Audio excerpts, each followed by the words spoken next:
선화목자교회 주일 4부 온라인 예배를 들으시는 모든 성도님들을 주님의 이름으로 환영합니다.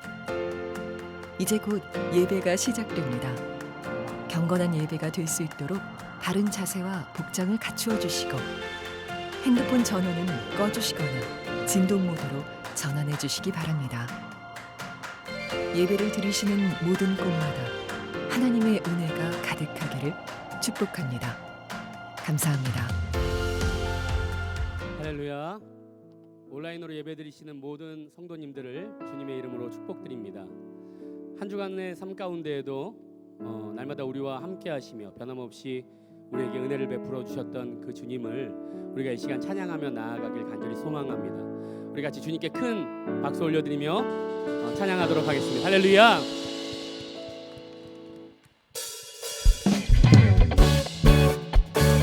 우리 새 찬양으로 찬양하도록 하겠습니다.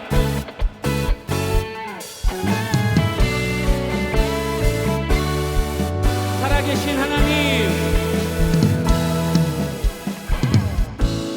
살아계신 하나님, 지금도 역사하시는 우리와 함께 하시는 주님, 긍휼을 베푸시며 사랑으로 품으시는 표현 못할 주님의 은혜. 우리 다시 찬양합시다. 살아계신 하나님, 살아계신 하나님, 지금도 역사하시는 우리와 함께 하시는 주님, 긍휼을 베푸시며 사랑으로 품으시는 표현 못할 주님의 은혜. 찬양을 주님께 드려 위대하신 주 이름 찬양, 영원히 높으신 주의 이름 찬양해. 찬양을 주님께 드려 위대하신 주 이름 찬양, 나의 삶 다하여 영원히 주님만 찬양. 아멘. 살아계신 하나님, 살아계신 하나님,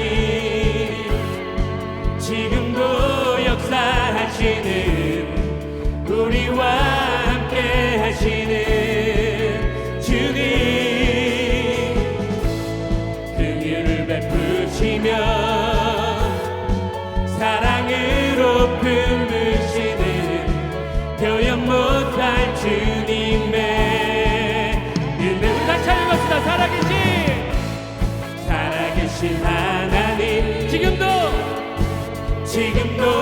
역사하시는 우리와 함께 하시는 주님, 긍휼을 베푸시며 사랑으로 품으시는 표현 못할 주님의 은혜. 찬양을 주님께 드려 위대하신 주 이름 찬양, 영원히 높으신 주의 이름 찬양해. 찬양을 주님께 드려 위대하신 주 이름 찬양, 나의 삶 다하여 영원히 주님만 찬양. 찬양을 주님께 드려 위대하신 주 이름 찬양, 영원히 높으신 주의 이름 찬양해. 찬양을 주님께 드려 위대하신 주 이름 찬양, 나의 삶 다하여 영원히 주님만 찬양. 우리 한 번 더 찬양을 주님께 드려 위대하신 주 이름 찬양, 영원히 높으신 주의 이름 찬양해.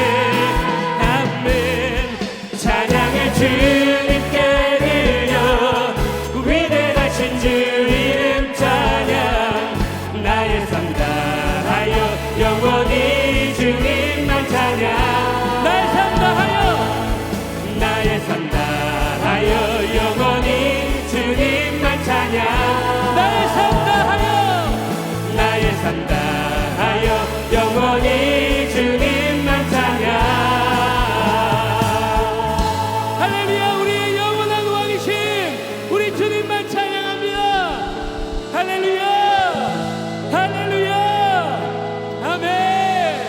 아멘.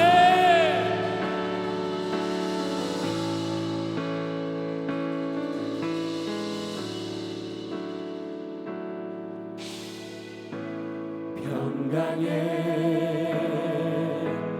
왕이요 자비의 하나님 만군의 주시오 다시 오실 영원하신 왕주를 찬양 주님을 찬양 온 땅 위에 높으신 주를 모든 만물 찬양 주를 찬양 주님을 찬양 나의 여호와께 찬양. 아멘. 평강의 왕이요 평강의 왕이요 자비의 하나님 만군의 주시오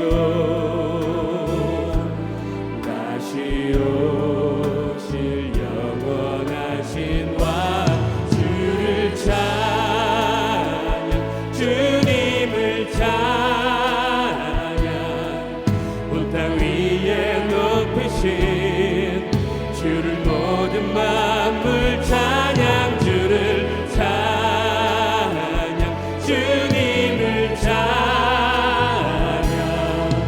나의 여호와께 찬양. 아멘. 평강의 왕이요 평강의 왕이요 자비의 하나님이십니다. 자비의 하나님 만군의 주님 만군의 주시오 다시 오실 영원하신 왕주를 찬양 주님을 찬양 온 땅 위에 높으신 주를 모든 만물 찬양 주를 찬양 주님만 찬양 나의 여호와께 찬양. 아멘. 주를 찬양 주를 찬양 주님만 찬양 온 땅 위에 높으신 주를 모든 만물 찬양 주를 찬양 주님만 찬양 나의 여호와께 우리 마음을 다해서 주를 찬양 주를 찬양 주님만 찬양 온 땅 위에 높으신 주를 모든 만물 찬양 주를 찬양 주님만 찬양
전지의 창조주가 되시며 섭리하시는 하나님 아버지의 전능하심과 그 지혜의 위대하심을 찬양하오니 영원히 영광을 받아 주시옵소서.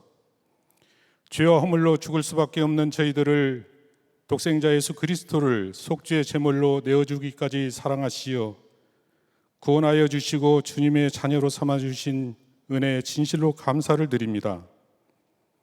연약하고 믿음이 부족하여 예수님을 바라보며 성령의 이끄심에 따르지 않고 저희들의 소견대로 행하며 세상과 구별된 삶을 살지 않았음을 고백하고 회개하오니 긍휼히 여기시고 용서하여 주시옵소서.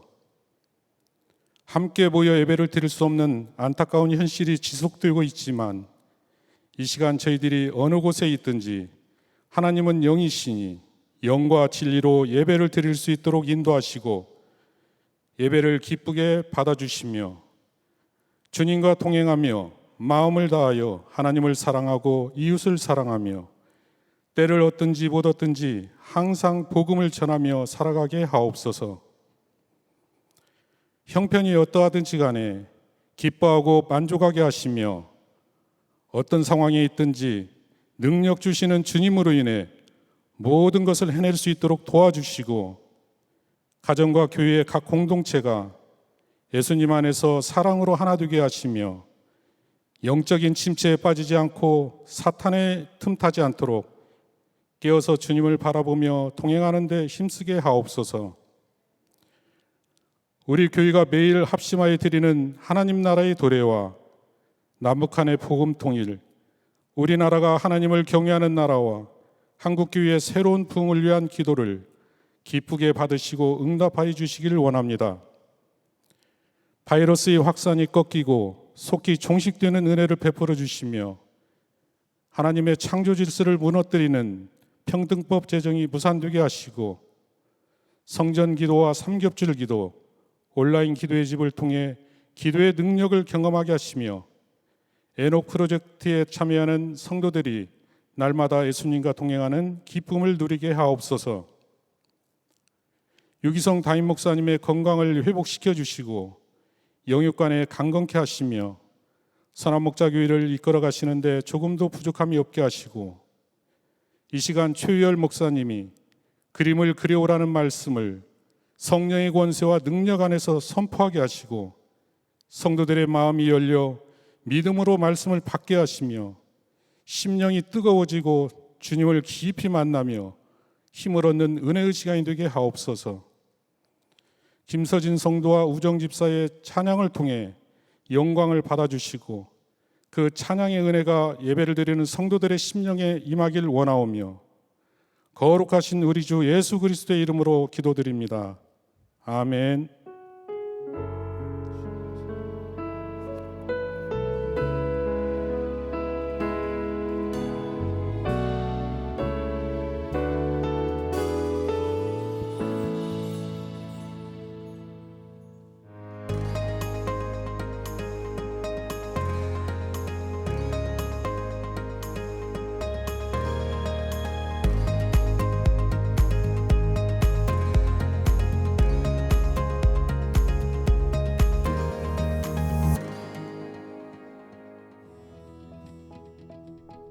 교회 소식을 알려드리겠습니다. 에녹처럼 매일 주님과 동행하는 삶을 살기 위해 훈련하는 에녹 프로젝트를 시작합니다. 개인 또는 속회 단위로 오늘까지 신청해 주시기 바랍니다. 2021 당회를 준비합니다. 각 부서의 담당자는 주보를 참고하여 보고서를 제출해 주시기 바랍니다. 매일 1시간 기도와 예수 동행 일기를 통하여 주님과 동행하는 한 주 보내시길 바랍니다. 예배의 자리에 나오신 여러분 모두를 주님의 이름으로 축복합니다. 에녹 프로젝트에 많이 참여해 주셔서 정말 감사드립니다. 오늘 오후 4시까지 네이버 폼으로 에녹 프로젝트에 참여 신청을 하실 수가 있겠습니다. 이 시간은 우리의 예물을 드리는 시간입니다. 화면 상단에 나오는 계좌번호를 통해서 헌금하실 수 있겠는데요. 한 주간 함께 하신 하나님의 은혜에 감사드리는 마음으로 헌금하시면 되겠습니다. 이 시간에는 우리 김서진 성도님, 우정 집사님의 찬양 연주와 함께 헌금하시겠습니다.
오늘 우리에게 주시는 하나님의 말씀은 여호수아 18장 1절에서 10절 말씀입니다.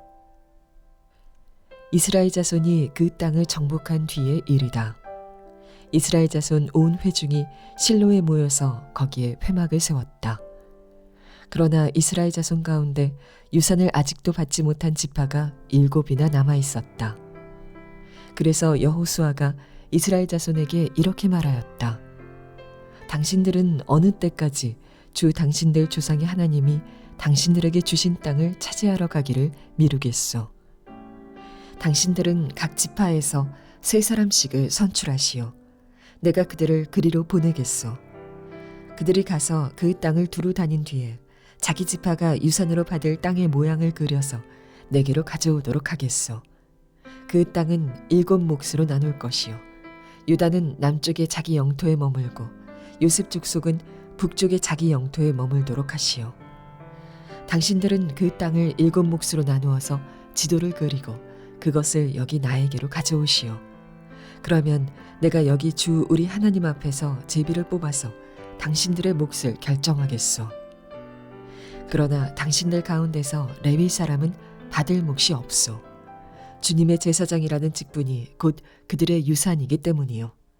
또한 갓과 르우벤과 므낫세 반쪽 지파는 주님의 종 모세가 요단강 건너 동쪽에서 그들에게 준 유산을 이미 받았소.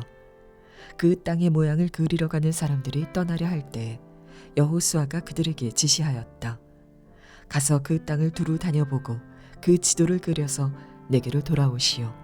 내가 여기 실로에서 주님 앞에서 제비를 뽑아서 당신들의 몫을 결정하겠소. 그 사람들이 가서 그 땅을 두루 다니며 성읍의 명단을 작성하여 책에 7몫으로 그려서 실로의 진에 있는 여호수아에게 돌아왔다. 실로에서 여호수아는 주님 앞에서 제비를 뽑고 거기에서 그는 이스라엘 자손의 각 지파에게 그 땅을 나누어 주었다. 아멘. 하나님의 말씀입니다. 네, 여러분, 유기성 목사님께서 갑자기 병원에 입원하시게 되시면서 제가 1부에서 4부까지 이렇게 말씀을 다 전하게 되었습니다. 참 인생이란 한 치 앞을 못 보는 것 같습니다.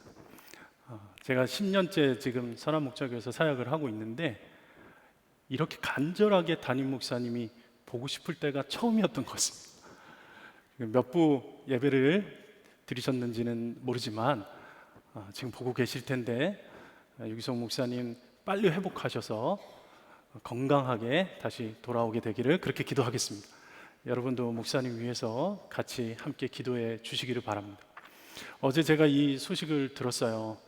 제가 말씀을 다 전해야 된다는 거예요. 마음이 너무 그냥 부담이 크더라고요. 도망가고 싶은 심정이 막 들더라고요. 그래서 제가 급히 본당으로 내려왔습니다. 본당이 맨 앞에 앉아서 주님 큰일 났네요. 이거 어떻게 해야 되나요? 당황스러운 마음이 제 안에 있었어요. 너무 간절하게 기도가 되더라고요. 그런데 주님이 이렇게 주시는 마음이 있었어요. 효열아, 많이 놀랬지? 그렇게 하신 것 같아요. 효열아, 놀라지 마. 두려워하지 마. 내가 함께 할게. 강하고 담대하게 말씀을 전해라. 이 음성을 듣기까지 많은 시간이 걸리지 않더라고요.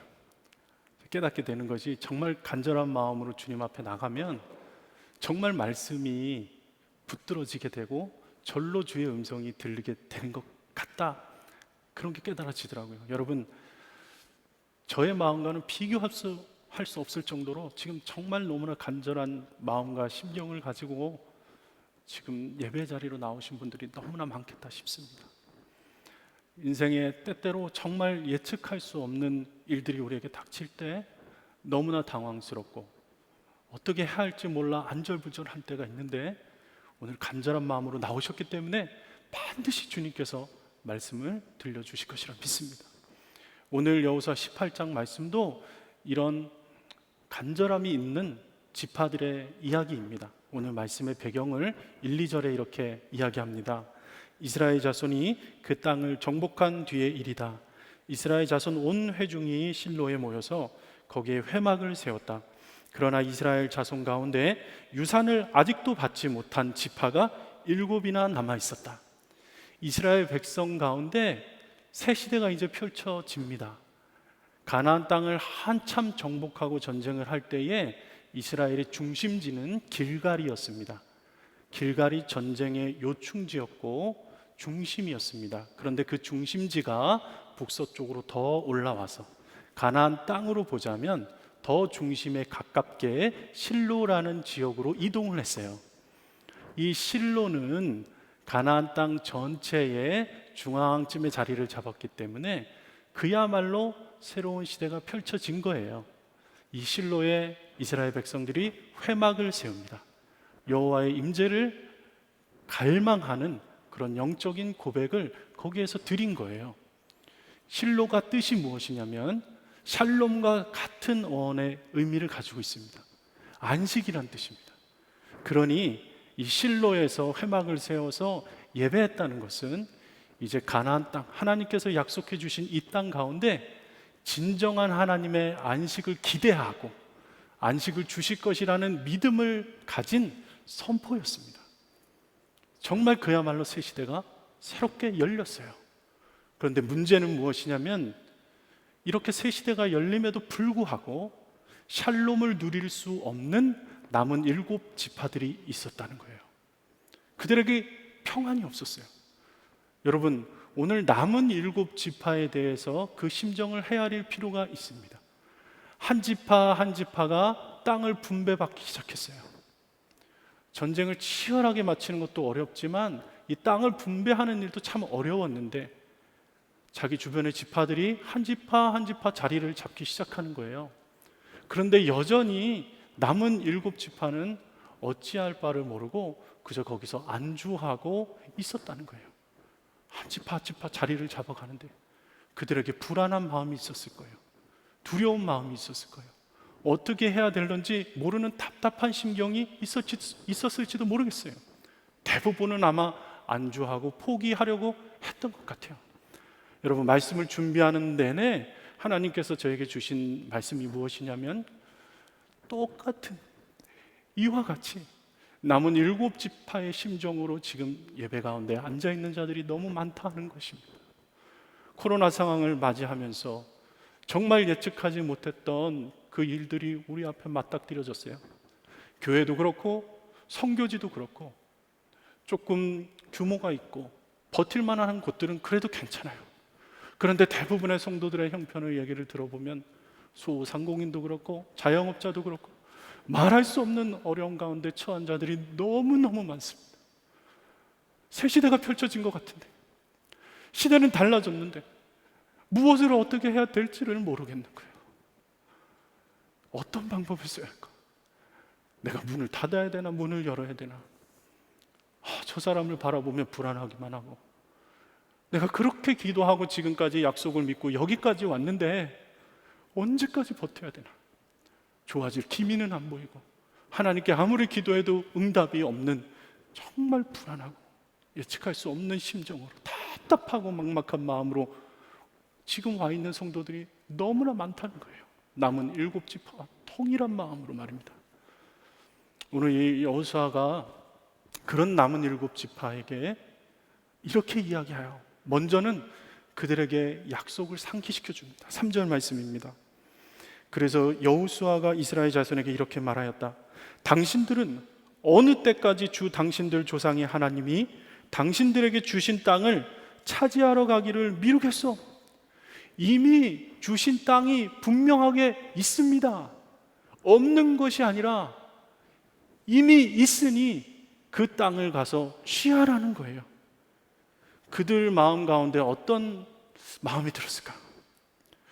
여러분, 어쩌면 서운한 마음이 들었을 수도 있을 것 같아요. 나도 노력하고 싶고요. 나도 그것이 무엇인지만 알면 정말 하나님의 뜻대로 해서 회복이 될 수 있다면 그렇게 하고 싶은데 안 되는 걸 어떻게 해요? 모르겠는 걸 도저히 보이질 않는 걸요.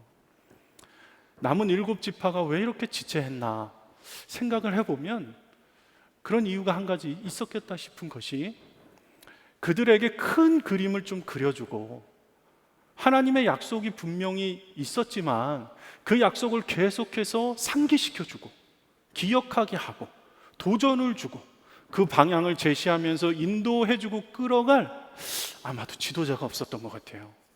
생각해 보면 유다 지파에는 갈렙이라는 출중한 지도자가 있었어요. 에브라임도 그랬어요. 여호수아가 에브라임 지파 아니었습니까? 근데 이 남은 7지파에는 누가 좀 믿음을 가지고 하나님이 주신 약속을 믿고 우리가 같이 함께 해보자, 우리가 여기 안주하지 말고 가서 하나님이 주신 약속의 땅을 취해보자 라고 도전을 했던 믿음으로 바라보는 지도자가 없었던 거예요. 그러니 큰 그림을 볼 수가 없으니 믿음을 가질 수가 없고, 믿음이 없으니 하나님께서 이미 다 허락해 주시고 약속해 주신 그 땅을, 그 약속의 땅을 누리지를 못하는 거예요. 그래서 여호수아가 이 남은 7지파의 리더십을 발휘합니다. 그들에게 한 가지 약속을 성취할 방법을 오늘 말씀 가운데 제시해요. 여러분도 이 말씀을 붙들고 깨닫게 되기를 바라는 것입니다. 4절 말씀에 이렇게 이야기합니다. 당신들은 각 지파에서 3사람씩을 선출하시오. 내가 그들을 그리로 보내겠소. 그들이 가서 그 땅을 두루 다닌 뒤에 자기 지파가 유산으로 받을 땅의 모양을 그려서 내게 가져오도록 하겠소. 어떤 방법을 제시했죠? 먼저 3사람을 선출하라는 거예요. 그리고 하나님께서 보여주신, 우리에게 허락하신 가나안 땅, 그 약속의 땅으로 가서 좀 보라는 거예요. 거기서 두려움으로 지금 안주하고 앉아있고 포기하지 말고 일어나서 약속하신 땅이 무엇인지 가서 좀 보라는 거예요. 두루두루 그 땅을 보라는 것입니다. 그리고 너희들이 각자 지파마다 취하고 원하는 땅을, 경계를, 그 그림을 그려가지고 내게 가져오라, 이렇게 말씀하는 거예요. 여러분, 하나님의 말씀을 믿고 하나님의 뜻을 성취하기 위해서 가장 먼저 우리가 취해야 되는 것이 하나님의 약속을 바라보는 거예요. 지금 내 형편 바라본다고 뭐 하나 나오는 거 없습니다. 지금 내가 주변에 처한 문제들만 바라본다고 변하는 것 없어요. 하나님께서 허락하신 약속을 빨리 눈을 돌려서 바라보셔야 돼요. 엉뚱한 거 쳐다보고 있는 겁니다. 엉뚱한 거. 하나님이 우리에게 주신 약속은 무엇일까? 과연 나에게 허락하신 그 약속의 땅은 어디일까? 제가 어렸을 때 미술학원을 좀 많이 다녔어요. 미술학원 다닐 때 선생님께서 그림을 그릴 때 아주 중요한 것 하나를 가르쳐 주셨는데, 그것이 아직도 잊혀지지 않는 방법이 하나가 있는데, 그림을 그릴 때는 스케치를 해놓은 거기서 색칠할 때 벗어나지 말라는 거예요. 경계를 벗어나면 안 된다는 거예요. 제가 이 방법을, 이 원칙을 아주 잘 지켰어요. 그래서 저는 그림을 굉장히 잘 그립니다. 제가 이 그림 그리는 것 때문에 굉장히 사람들에게 인정받기도 하고 칭찬도 참 많이 받았어요. 참 감사한 일이죠. 그런데 문제는 무엇이냐면, 제 삶 가운데 인생의 그림을 그릴 때는 언제나 이 경계를 넘고 싶은 거예요. 그림을 그리는 것과는 전혀 다른, 그와는 완전히 반대로 내 인생에 어떤 계획을 세울 때 이것이 하나님의 뜻이다라고 일단 말은 해요. 고백은 해요. 기도도 해요. 그런데 항상 기준은 뭐냐면 어떻게 해서든지 경계를 넓히겠다, 이게 기준이에요. 그러니까 그 그림을 가지고 성취하려면 가장 먼저 나에게 필요한 건 내 영향력을 일단 경계를 넓히는 거예요. 내가 가지고 있는 영향력을, 경력을 넓히기를 원하는 거예요. 그리고서는 통장의 잔고를 어떻게 하면 넓힐 수 있을까, 이 고민하는 겁니다. 결혼해서도 똑같아요. 그저 오로지 행복하고 기쁜 일이 아파트 평수 몇 평 늘리느냐, 여기에 있는 거예요. 5평 아파트 넓혀서 갔는데 와, 너무 좋더라고요. 오래 못 가요. 큰 차 좀 타고 싶은 거예요. 큰 차, 좋은 차. 모든 인생의 계획이, 내 인생의 그림이 오로지 목적은 하나, 내 마음대로 경계를 그리고 내 마음대로 색칠하고 싶은 거예요. 화려하게 인생을 만들고 싶고 남한테 인정받고 싶은 거예요. 근데 이것이 안 될 때마다 무너져요. 다른 사람들의 경계를 보면 너무 부러운 거예요. 부러운 거예요. 왜 하나님 나는 이것밖에 안 주시죠? 왜 하나님 내가 뭐가 모자라서 이렇게 살아야 하죠? 왜 나는 이렇게 좁은 경계를 가지고 좁은 재산을 가지고 살아야 하죠? 하나님께 원망하게 기도하게 되는 거예요. 열등감에 시달리는 겁니다. 될 만하면 교만해졌다가 안 되면 열등감에 시달렸다. 기도를 해도 믿음으로 기도하는 게 아니고 오직 내 것을 넓혀달라, 넓혀달라, 보내달라, 여기에서 건져달라, 제발 주님 더 큰 곳으로, 더 좋은 곳으로. 기도도 그렇게 하는 거예요. 안 들어주시면 또 원망해요. 17장 여호수아 말씀 17장에 보면 요셉 족속이 여호수아에게 와서 막 교만하게 따지잖아요. 왜 우리 족속은 분깃이 두 분깃인데, 에브라임과 므낫세 지파 두 지파가 나눠졌는데 분깃은 왜 하나만 주냐는 거예요. 그렇게 교만하게 따지지 않습니까? 제 인생이 그와 똑같았어요. 하나님 왜 이렇게 주신 것이 없나요? 내 약속의 땅은 어디인가요? 여러분, 하나님께서 정말 여러분들에게 주신 것이 없습니까? 하나님이 여러분에게 허락하신 약속의 땅은 어디입니까? 여러분이 지금 있는 바로 그것입니다.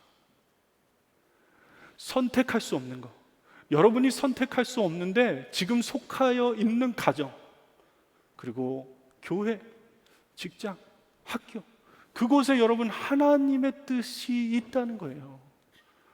내 인생의 그림을 그릴 때 하나님의 그림은요, 화려하게 큰 꿈을 가져라 아닙니다. 요셉이 꿈을 꾸는 자였는데 요셉이 언제 자기 꿈을 화려하게 가졌습니까? 하나님이 주신 그대로의 꿈이 있었던 거예요. 요셉은 내가 꿈을 그리는 게 아니라는 거예요. 하나님 주신 꿈이었다는 거예요. 세세하게 항목을 정해야지. 기도할 때 아주 디테일하게 네가 기도를 안 하니까 하나님이 안 주시는 거잖아. 아니요, 그렇지 않습니다. 하나님의 뜻은요, 지금 내가 속한 여기에서 하나님의 뜻을 발견하고 그분의 뜻을 깨닫는 거예요. 거기에 있어요. 거기. 제러드 시처 목사님이 하나님의 뜻이라는 책에서 하나님의 뜻에 대해서 한 문장으로 명확하게 얘기합니다. 하나님의 뜻은 오늘 여기서 그분을 위해 사는 것입니다 라고 얘기해요. 오늘 여기서. 목사님, 그런데 그렇게 생각하면 난 너무 초라합니다. 정말 지긋지긋하게 벗어나고 싶은데요. 여기서 저 어떻게 해야 되는 거예요? 나는 왜 더 가지지 못하고 여기서 그냥 써야 되죠? 너무너무 자신이 초라한 거예요. 여러분, 7절 말씀, 그러나 당신들 가운데서 레위 사람은 받을 몫이 없어. 레위 지파에게는 땅의 분깃이 없었다고요. 이 땅 가운데. 레위 지파는 저주받은 지파입니까? 레위 지파는 이 땅 가운데 받을 분깃이 없었어요. 땅이 없었지 여호와의 말씀이 없었냐고요? 여호와의 약속이 없었냐고요? 하나님의 뜻이 없었냐고요? 레위 지파에게는 보이지 않는 엄청난 하나님의 뜻이 있었어요. 그들의 분깃은 그들의 직분이 분깃이었고, 하나님 그 자신이 레위 지파의 기업이 되었어요. 하나님의 나라 가기도 전에 이 땅 가운데서 하나님의 백성으로 살아가라는 그런 놀라운 하나님 나라의 기업을 이미 주신 거예요. 땅이 없는 것이 왜 하나님의 약속이 없는 것입니까? 아닙니다. 하나님의 뜻과 계획은 있었다고요. 그것을 발견하라는 거예요. 오늘 말씀 후반부 말씀에 보면 남은 7지파 중에서도 가장 먼저 베냐민 지파가 땅 분배를 받습니다. 제비뽑기를 했는데 베냐민 지파가 먼저 땅에 분배를 받는 거예요. 그가 분배받은 땅은, 베냐민 지파가 분배받은 땅은 겉으로 보기에는 참 이해할 수 없고 좋지 않아 보입니다. 왜냐하면 가장 유력한 지파, 유다 지파이죠. 유다 지파와 그리고 또 두 번째로 어느 정도 유력한 지파인 에브라임 지파였어요. 그 유다와 에브라임 지파 사이의 샌드위치처럼 이렇게 끼어 있는 땅을 베냐민 지파가 받았어요. 겉으로 봤을 때 그 땅의 경계로만 봤을 때는 어떻게 이럴 수가 있나? 나보고 어떻게 살라고? 고래 싸움에 새우등 터지게 생겼네. 그러나 여러분, 베냐민 지파 가운데 하나님의 놀라운 뜻이 있었던 거예요. 가장 강한 그 두 지파 사이에서 완충 역할, 화해자의 역할을 하기 원했던 하나님의 뜻이 있었어요. 그 땅 가운데 베델이 있었고 그 땅 가운데 예루살렘이 있었어요. 여러분, 베냐민 지파가 해야 될 사명이 있었다고요.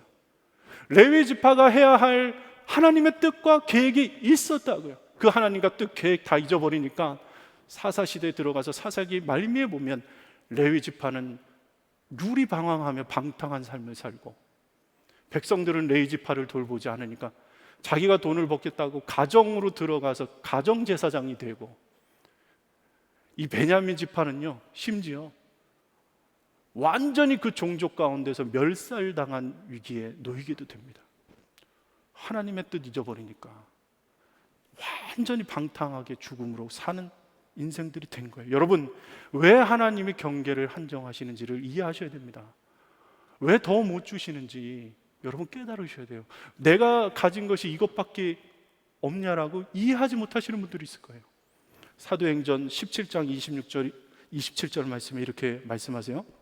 인류의 모든 족속을 한 혈통으로 만드사 온 땅에 살게 하시고 그들의 연대를 정하시며 거주의 경계를 한정하셨으니 이는 사람으로 혹 하나님을 더듬어 찾아 발견하게 하려 하심이로되 그는 우리 각 사람에게서 멀리 계시지 아니하도다. 하나님께서 사람들의 경계를, 그 연대를 한정시켜 놓으셨다는 거예요. 이유가 무엇이냐는 거예요. 혹 하나님을 더듬어 찾아서 발견하게 하시기 위한 하나님의 뜻이 있다는 거예요. 이게 무엇입니까, 여러분? 내가 원하는 모든 것을 다 가지면 하나님 찾을 것 같은데 그렇지 않다는 거예요. 경계를 완전히 한정하셔서 자기의 한계를 인식한 사람만 혹 하나님을 더듬어 찾게 된다는 거예요. 하나님이 멀리 계시지 않는데 가까이 계신데 자기가 가지고 있는 소유가 많으니까, 자기 자신만 보고 있으니까 하나님을 못 찾는 자들을 경계를 한정시켜서 하나님을 혹 만나게 해주신다는 거예요. 여러분, 우리가 하나님 앞에서 대체 무슨 유익한 존재가 되냐고요. 보는 것도 한정돼 있습니다.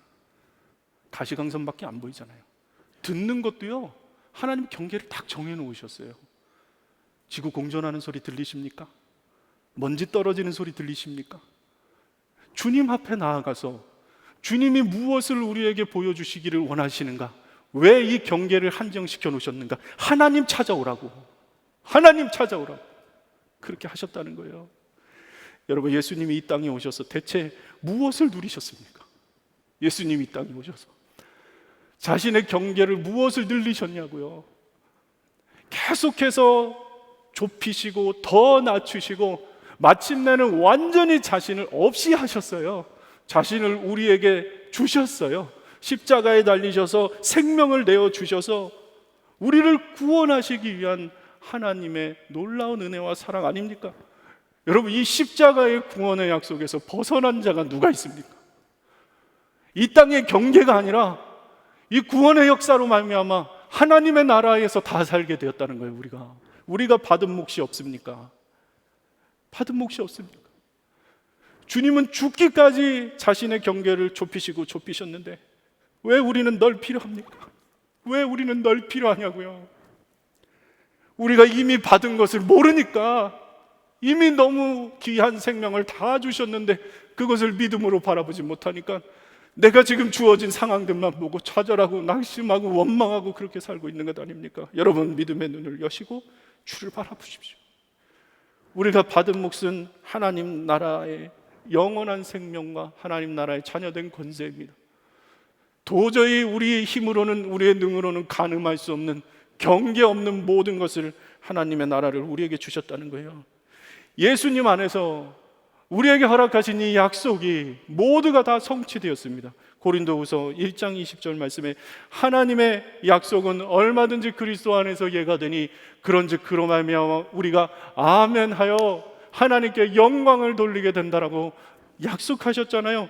약속이 그리스도 안에서 성취되었음을 여러분 아멘으로 취하게 되기를 바랍니다. 내가 아멘한다는 건 무슨 뜻입니까? 내가 예수 그리스도의 그 죽으심에, 그 하나님의 뜻에 동참하겠습니다. 주님의 약속을 믿고 주님의 뜻을 바라보겠습니다. 내가 지금 속한 곳이 하나님의 뜻이었군요. 내가 그토록 떠나려고 하는 것이 하나님의 뜻이었군요. 열등감에 시달리면서 해외로 좀 나가면 그것이 해결될까? 해결되긴 뭐가 해결됩니까? 더 좋은 직장으로 가면 해결될까? 아닙니다. 하나님의 뜻 발견하지 못하면 어딜 가도 샬롬은 없습니다. 하나님이 우리와 함께 하심이 눈이 열리는 것이 진정한 샬롬인 것을 여러분 믿게 되기를 바랍니다. 내가 이제 무엇을 할까? 내가 주님께서 허락하신 그 뜻을 분명하게 믿게 될 때에 하나님의 말씀이 정말로 내 마음 가운데 실제가 되는 거예요. 우리에게 주신 너무나 명확한 뜻이 있어요. 하나님의 명령이 있어요. 사도행전 1장 8절 말씀, 성령이 너희에게 임하시면 너희가 권능을 받고 예루살렘과 온 유대와 사마리아 땅끝까지 이르러 내 증인이 되리라 하시니라 하셨어요. 아니, 주님이 이미 약속 주셨네요. 하나님의 뜻이 있네요. 여러분, 내가 속한 그곳에서 예수 그리스도의 약속을 믿고 십자가를 바라보며 그렇게 복음의 증인으로 살아가게 되기를 축복합니다. 아멘으로 취하시길 바랍니다. 내 경계를 넓히겠다고 인생 허비하지 마시고 하나님의 그림을 그려가면서 하나님의 나라의 뜻을 이루어가면서 그렇게 살아가게 되기를 바랍니다. 자, 그런데 문제는 이겁니다. 내가 하나님 그러면 주님 앞에서 이렇게 그림을 그리고 계획을 좀 하고 기도도 해야 되는데 그 그림을 그릴 때에 도대체 이게 하나님의 뜻인지 내 뜻인지 잘 모르겠는 일들이 사실 너무 많아요. 기준이 어떻게 돼야 될까? 그래서 오늘 8절 말씀에 이렇게 얘기를 해요. 그 땅의 모양을 그리러 가는 사람들이 떠나려 할 때에 떠나기 전에 여호수아가 꼭 이것만은 알고 가라 하는 게 있어요. 그게 무엇이냐면 가서 그 땅을 두루 다녀 보고 그 지도를 그려서 내게로 돌아오시오. 내가 여기 실로에서 주님 앞에서 제비를 뽑아서 당신들의 몫을 결정하겠어 이러는 거예요. 떠나지 마 아직. 3명씩 짝을 지어서 이제 하나님이 주신 약속의 땅을 두루 돌아보면서 그림을 그려가지고 와야 되는데 잠깐 이러는 거예요. 잘 들어라. 너희들이 가서 보는 그 땅에 그림을 그려오되 그 그림을 가져오면 내가 여호와 앞에서, 이게 3번이나 반복합니다. 3번이나 6절, 8절, 10절에 여호와 앞에서, 하나님 앞에서 제비를 뽑아서 그 땅을 결정하겠다고 하는 거예요. 여러분, 재밌는 표현입니다. 재밌는 방법이에요. 이게 너무 중요해요. 하나님의 뜻인가 아닌가, 내가 지금 그리고 있는 그림이 하나님의 뜻이면 분별하는 기준이 있습니다. 바로 이거예요. 너 그거 네가 그려온 거, 네가 계획한 거, 나한테 기도한 거 이루어지지 않아도 괜찮아? 이렇게 물어보신단 말입니다. 그때 내 마음이 싸늘해진다. 온전한 하나님의 뜻이라고 보기가 참 어려운 거예요. 내 생각이 거기 안에 들어간 것입니다. 왜 그렇습니까, 여러분? 잘 생각해 보십시오. 우리가 하나님께 간절히 기도하고 원하고 바라는 게 있어요. 그것이 대부분 하나님의 뜻에 완전히 벗어나지는 않습니다. 우리가 1, 2년 신앙생활 한 것도 아니고 뭘 기도해야 되는지 그 정도는 분별하죠. 주님, 질병 고쳐주세요. 하나님의 뜻입니다. 하나님이 낫게 하기를 원하시죠. 근데 문제는 무엇입니까? 기도를 아무리 해도 들어주지 않으시는 거예요. 주님, 우리 부모님 구원해 주세요. 우리 가족들 구원해 주세요. 하나님의 뜻이잖아요. 그 일이 이루어지지 않는 거예요. 재정의 어려움, 형편 좀 나아지게 도와주세요. 하나님도 그렇게 하시길 원하세요. 근데 기도를 아무리 해도 답이 없으신데 어떻게 하냐고요. 여러분, 우리가 이때에 믿음으로 취할 것이 있어요. 이 모든 최종 결정자는 내가 아니다. 내가 그림을 그려갔어도 이 결정은 하나님께서 하시는 거다. 여러분, 생각해 보십시오. 만약에 이 3명씩 정탐꾼을 보낼 때에 야, 너희들이 가지고 온 그 그림 그대로 너희들에게 줄게, 가서 그려와라 이렇게 얘기했다면 떠나기도 전에 싸웠을 겁니다. 피 터지게 싸웠을 겁니다. 전쟁했을 겁니다. 더 좋은 것 가지려고 했을 거예요. 어떻게 해서든지 저걸 뺏어와야 되는 겁니다. 이게 세상의 원리입니다. 더 좋은 것 가지려면 결론적으로는 힘이 센 사람이 다 가지는 거예요. 이때 당시에는 힘이 센 사람이 갖겠죠. 지금은 권력 있는 사람이 갖겠죠. 돈 있는 사람이 갖겠죠. 너무나 불공정한 삶이 되는 거죠. 결국엔 다 죽게 되는 것이죠. 근데 하나님께서 제비 뽑아서 결정을 해야 돼요. 그러니까 그림을 그릴 때에 이게 내 것이 될지 모르는 거예요. 상대방의 또 다른 지파의 땅이 될 수도 있어요. 몰라요. 그러면 어떻게 그릴까요? 그 그림을 그려가는 과정 가운데 계속해서 하나님의 뜻을 묻지 않겠습니까, 여러분? 하나님, 이게 하나님의 뜻이 맞을까요? 맞을까요? 하나님께 집중을 하게 된다는 거예요. 더 많은 것을 가지기 위한 나에게 집중하는 것이 아니라 주님의 뜻에 더 가깝게 가는 거예요. 이것이 준비가 되어야 하나님의 그림을 그릴 수 있는 거예요. 여러분이 그리는 그림을 여러분 때에 이루어지지 않을 수도 있어요. 여러분 너무 힘이 빠지십니까? 그러나 여러분 꼭 믿으셔야 되는 것은 무엇이냐면, 여러분이 지금 그 문제를 가지고 기도하고 있는 것 자체가 하나님이 이미 그것을 이루시겠다는 역사가 시작되었다는 것을 믿으시라는 거예요. 내 때에 아닐 수도 있어요. 그러나 하나님이 그 일을 하시기 시작하셨으면 그분이 반드시 이루실 거예요. 그것을 믿고 신뢰하면서 그림을 그리는 것이 너무너무 중요하다는 겁니다. 언제 이루어질지 모르지만 하나님은 그것을 반드시 이루실 거예요. 근데 문제는 이거 참 계속 그게 이제 시간이 흘러가요. 이루어지질 않는 거예요. 막 시간이 가도 막 지치죠. 어떻게 살아야 될지를 몰라요. 그래서 아주 중요하게 주신 원칙이 뭐냐면 4절 말씀 다시 들어가서 당신들은 각 지파에서 3사람씩을 선출하라, 그렇게 얘기하는 거예요. 3사람씩을.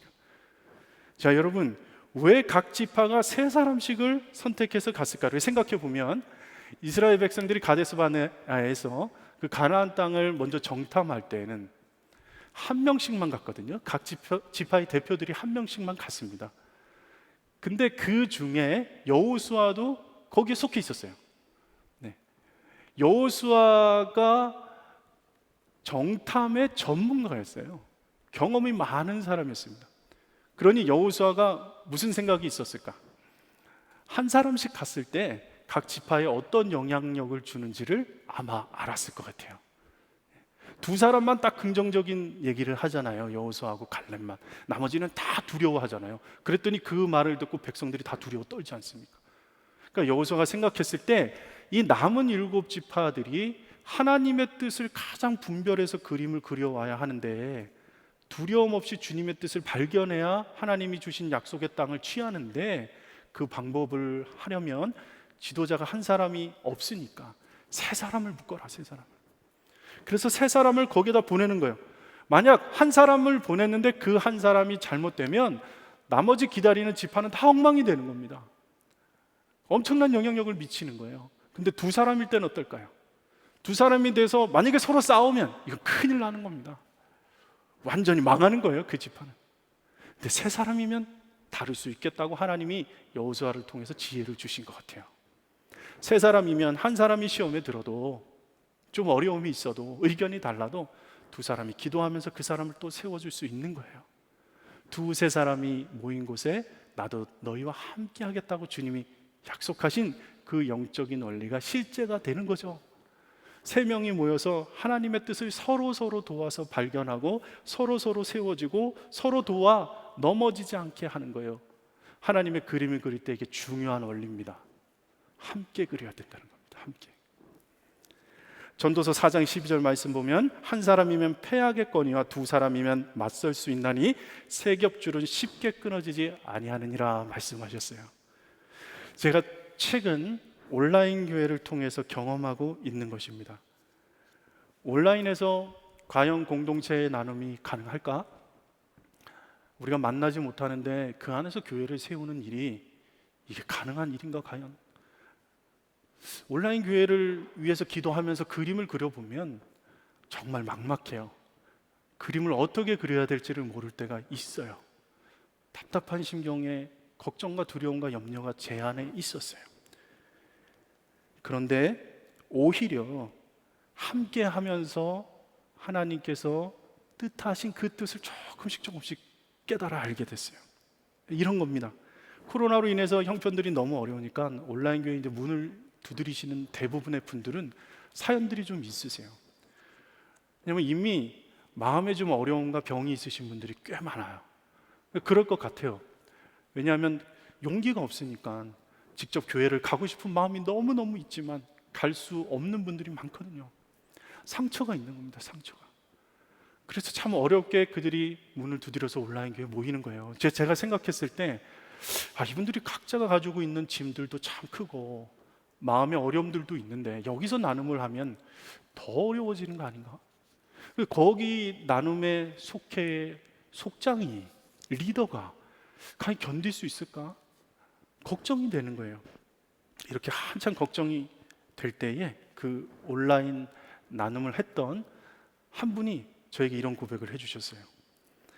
온라인 교회라서 그런지 마음과 병이 있는 분들이 꽤 있는 것 같아요.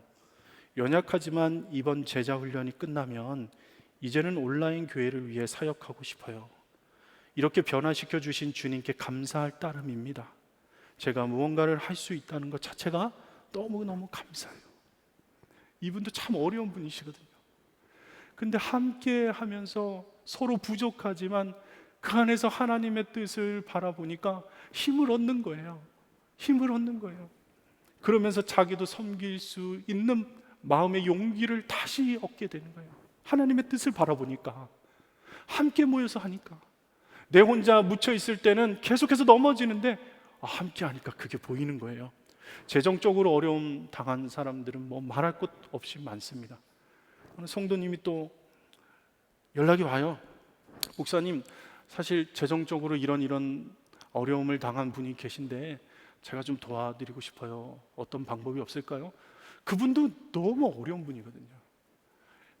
넉넉한 분이 전혀 아니에요. 그래서 제가 말렸어요. 성도님 괜찮아요. 성도님도 어렵잖아요.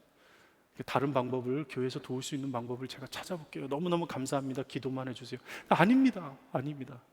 제가 조금 더 낫다는 거예요. 제가 조금 더 나아요, 목사님. 돕고 싶어요. 제자 훈련을 선교사님들과 하는데 그 선교사님의 동행일기를 보시고는 연락이 또 왔어요. 목사님, 선교사님 아내 되시는 선교사님이 몸이 좀 안 좋으신 것 같더라고요. 제가 좀 위로해드리고 싶은데 어떻게 좀 도울 방법이 없습니까? 제가 좀 플로잉을 하고 싶은데 전해주세요. 성도님도 어렵잖아요. 괜찮아요. 저희가 돕습니다. 아닙니다. 제가 꼭 돕고 싶어요. 하나님이 그런 감동을 주세요. 어떻게 이런 일이 일어날 수 있을까? 참 놀랍죠? 다 부족해요. 어디 뭐 영향력 있는 사람이 한 사람 없어요. 그런데 참 놀라운 게 그 안에서 하나님의 뜻이 깨달아지고 보이니까 서로 섬기게 되고 하나님의 나라를 같이 이루어가기 시작한 거예요. 함께 하니까 하나님의 약속이 보이기 시작했어요. 참 놀라운 일입니다. 지난 주간 위지 글을 보내고 위지데이를 보내면서 성도들의 동행일기 방을 방문하는 기회가 되었어요. 성도들의 방 하나하나 속회 방마다 들어가는 일은 처음이었어요. 마치 속회를 신방하는 것 같은 느낌이 들더라고요. 성도들의 일기를 쭉 보면서 제 안에 기도할 마음이 일어나요. 그 성도들이 하루를 어떻게 살아왔는지, 그 성도 한 사람 한 사람이 어떤 그림을 살아왔는지, 어떤 그림을 그려왔는지 그 그림이 보이는 거예요. 하루 일과의 그림이. 그러니까 그 일기를 보면서 제가 그들을 위해서 기도하게 되더라고요. 실패한 이야기도 있고 또 믿음으로 견딘 이야기도 있고, 그러면 아멘 눌러주고 댓글을 또 달아주면서 응원하는 거예요. 가만히 있어도 그 자리에서도 성도들을 다 만난 것 같은 너무나 놀라운 경험을 했어요. 더 감사한 것은 무엇이냐면 제 일기에 댓글이 달리기 시작했다는 거예요. 할렐루야. 얼마나 힘이 되는지 그 댓글이. 이렇게 댓글을 달아주셨어요. 온라인 교회와 교육자님들을 위해서 열심히 기도하겠습니다. 목사님의 일기를 통해 저도 목사님을 직접 뵌 것 같은 마음이 드네요. 동행일기라는 것이 이런 것이구나라는 것을 깨닫게 됩니다. 그동안 일이 바쁘다는 핑계로 일기 쓰는 것을 게을리 했었는데 오늘부터 짧게라도 자주 매일 써야겠다는 마음을 다짐해 봅니다. 온라인 교회가 주님 안에서 무럭무럭 성장하여 제가 사는 이곳에서도 선한 목자 교회가 생겼으면 하는 바람도 가져봅니다. 그래서 좀 더 많은 이들에게 예수님과 동행하는 삶을 알려주고 전할 수 있게 되면 좋겠다는 마음을 갖게 되네요. 이분이 미국에 계신 분이시거든요.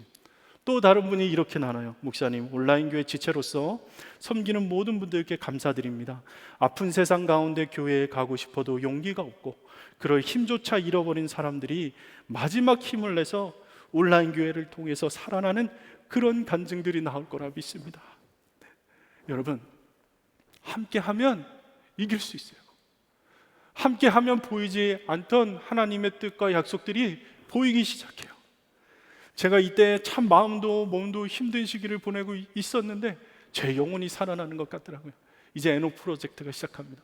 여러분 꼭 가서 댓글 달아주세요. 사랑으로 섬기는 마음으로, 훈계하고 판단하지 마시고 주님의 마음으로 꼭 댓글 달아주십시오. 한 영혼이 그 일로 살아나게 될 거예요. 우리가 너무 힘든 상황이지만 함께하면 이길 수 있습니다. 예수님 안에서 하나님 나라를 함께 그려가시는 여러분들 되시기를 축복합니다. 제가 중국의 북경에 한인교회 목회를 할 때 그 교회가 아주 오래된 빌딩 건물의 22층에 있었어요. 꽤 높은 곳에 자리를 잡았습니다. 30-40평 되는 곳에서 예배를 드렸는데 22층인데 오래된 건물이다 보니까 가끔 엘리베이터가 자주 고장이 나는 편이에요. 근데 예배를 이제 시작했는데 성도들이 미리 와야 되는데 찬양 준비도 하고 예배 준비로 하려면 준비팀들이 와야 되는데 안 와요. 그럼 이제 그날은 엘리베이터가 고장이 난 겁니다. 조금 기다리면 한 사람, 두 사람 땀을 뻘뻘 흘리면서 교회에 들어와요. 거의 또 시간이 지나면 이제 청년들이 전기 오토바이를 타고 다니는 청년들이 있었어요. 배터리를 이렇게 빼서 그걸 들고 오는 게 그게 엄청 무겁거든요. 그 22층에 땀 뻘뻘 흘리면서 그걸 들고 와서 또 자리에 또 앉아요. 예배 시작할 시간 거의 다 왔어요. 어떤 고등학생 온몸이 다 젖어가지고 그냥 올라오는 거예요. 자전거를 들고 온 거예요. 이 청년 자전거 들고 22층까지 걸어갔어요. 뭐 이미 온몸이 다 그냥 육수를 한가득 뽑았어. 예배 시작하기도 전에 이미 온몸으로 주님 앞에 예배를 드린 거예요. 이 학생. 그럼에도 불구하고 한 사람도 불평하는 사람이 없었어요. 예배가 시작됩니다. 아주 하이라이트 때 말씀을 한참 전할 때 전기가 나가요. 초대교회의 역사가 막 일어납니다. 주방에서는 계속 요리하는 소리가 들리고 막 연기가 그냥 막 나오고 쿵쾅쿵쾅 거려. 오늘은 무슨 점심이겠다 사람들이 다 알 정도로 그렇게 어려운 상황 가운데서도 한 사람도 불평이 없어요. 함께 하니까 행복한 거예요. 청년들하고 하나님이 이제 부흥을 시켜주셔갖고 자리가 다 거의 다 차는 거예요. 그래서 이제 좀 알아보자. 우리도 진짜 좋은 좀 공간에 옮겨서 하나님께 한번 예배 드려보자. 막 청년들하고 막 여기저기 보러 다녔어요. 함께 막 그림을 그리는 거예요.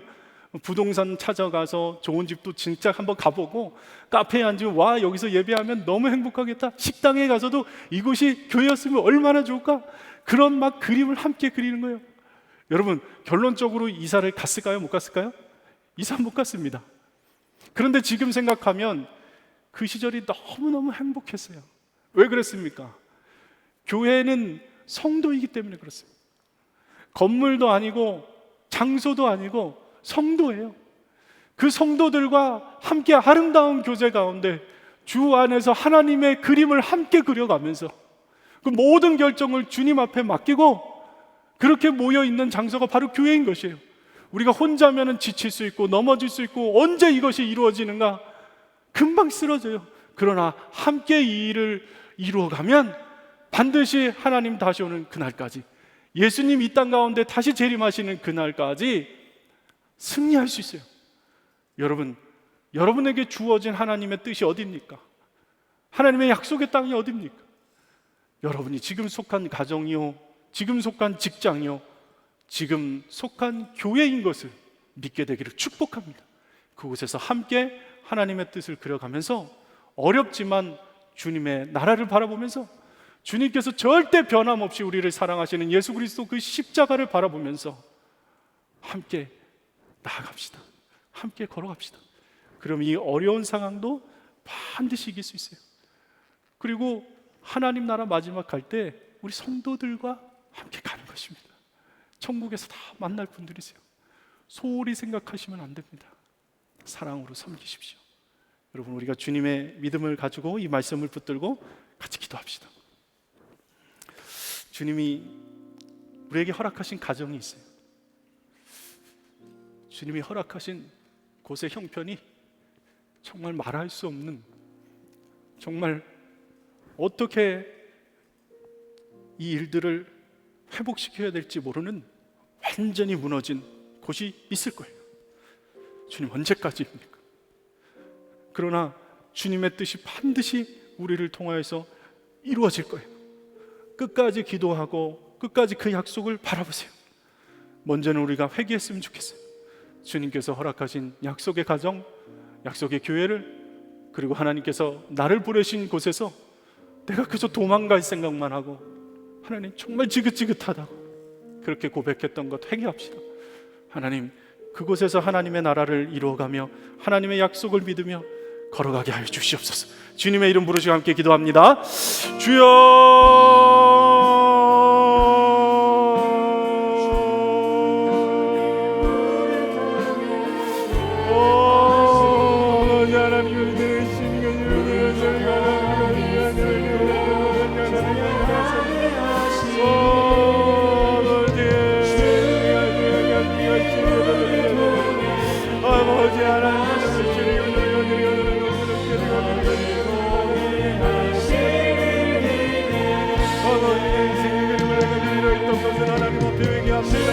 하나님께서 허락하신 약속을 다 잊어버리고 아버지, 그저 보이지도 않는 것, 아버지 하나님 험악한 것, 헛된 것 붙잡고 그렇게 살던 인생에서 완전히 돌이켜주시기를 하나님, 우리의 약속으로 주 예수 그리스도의 십자가를 아버지 하나님 우리에게 허락하여 주시고 주님 인도하여 주시고 함께하여 주시옵소서.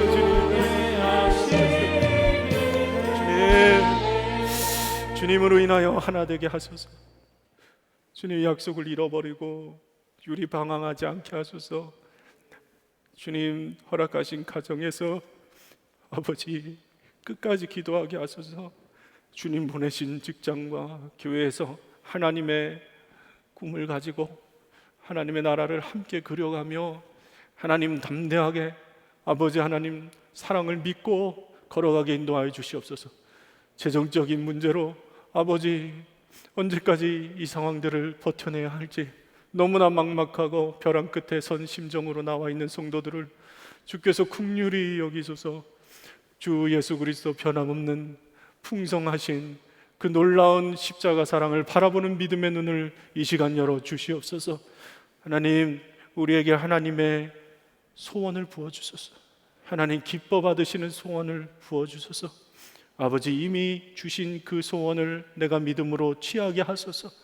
정말 절박한 심정으로 이곳에 나왔지만 내 마음이 완전히 하나님이 허락하신 마음으로 변화시켜 주소서. 주 예수 십자가를 바라보는 믿음의 눈을 더 크게 열어주소서. 열방 가운데 주님의 나라가 임하게 하시고 저 북한 땅 가운데도 하나님의 계획이 있음을 바라봅니다. 아버지, 신음하는 소리를 들으시고 응답하여 주시옵소서.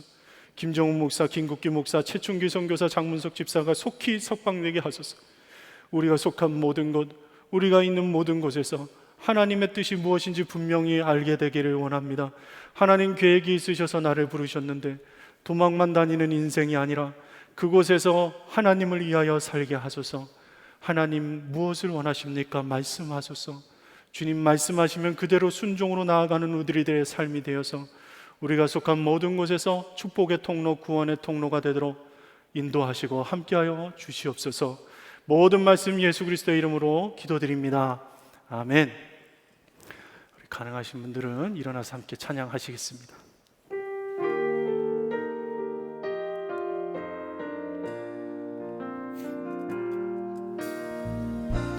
주 안에 우리 하나 모습은 달라도 예수님 한 분만 알아내. 사랑과 선행으로 서로를 격려해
이제는 우리 구주 예수 그리스도의 은혜와 하나님 아버지의 크신 사랑과 성령 교통 역사하심이 주님이 주신 약속을 이 시간 붙들고 하나님의 나라를 함께 그려가고자 모인 모든 성도들의 머리 위에와 그 가정 위에, 이 교회 위에 영원토록 함께 하시기를 간절히 축원하옵나이다.